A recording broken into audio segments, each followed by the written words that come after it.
There is another way of doing this question, and at GCSE you might have thought of doing this question on a tree diagram. So I'll just take you through that way as well.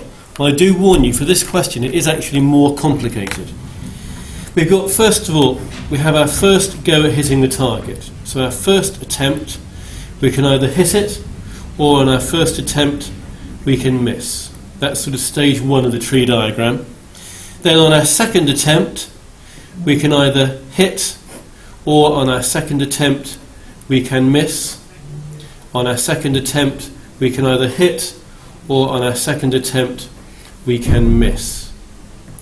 So the outcomes up here are hit and hit, here hit and miss, here miss and hit, and here miss and miss. So that's the outline to start with of our tree diagram. Now if I go through the question, it says an archer has 2 attempts. The probability his first arrow hits is 0.4. So that 0.4 will go there. And as soon as you know the hit is 0.4, you know the miss is 0.6. It then says the probability the second arrow hits is 0.5.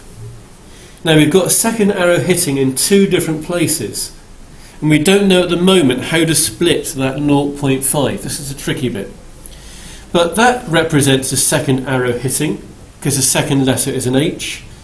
This one here represents the second arrow hitting, because the second letter is an H. So if I just star those two, if I add those two together, it's telling me that their combined answer is going to be 0.5. So if I add those two together, I'm going to get 0.5, because it says the probability the second arrow hits is 0.5. The second arrow hitting is either there or there. And back at GCSE for or, you added. Then it says given the probability he hits the target with both arrows is 0.25. Hits with both, that's here.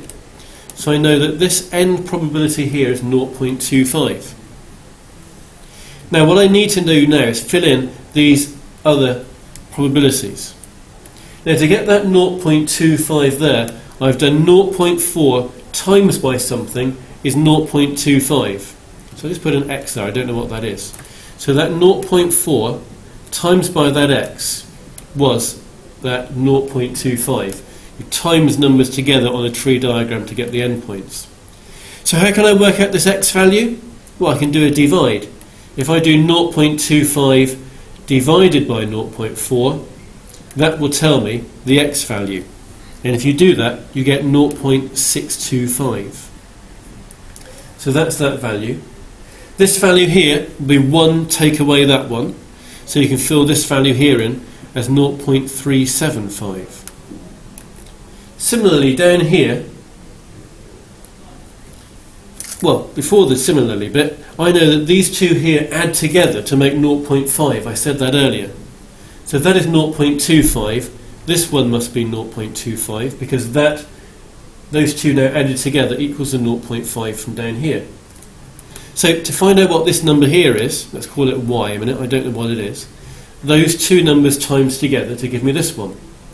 So 0.6 times by y is 0.25. So to find out what y is, I do a divide. I can do 0.25 divided by 0.6.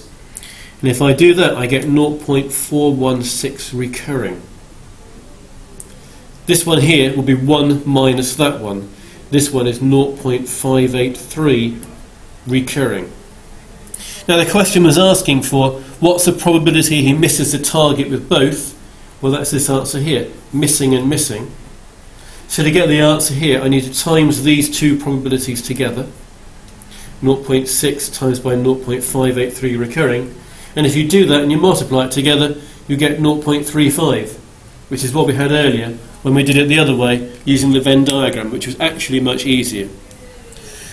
The trap you mustn't fall into here is when the question said the probability he hits the second arrow is 0.5, you just put it there and there. But those aren't equivalent events. One is following a hit and one is following a miss. So you've got to realise here that the second arrow hitting is that outcome and that outcome, either that one or that one. So together those two had to equal 0.5. But that method there, tree diagram, was a far more complicated method than we had the first time round with Venn diagrams.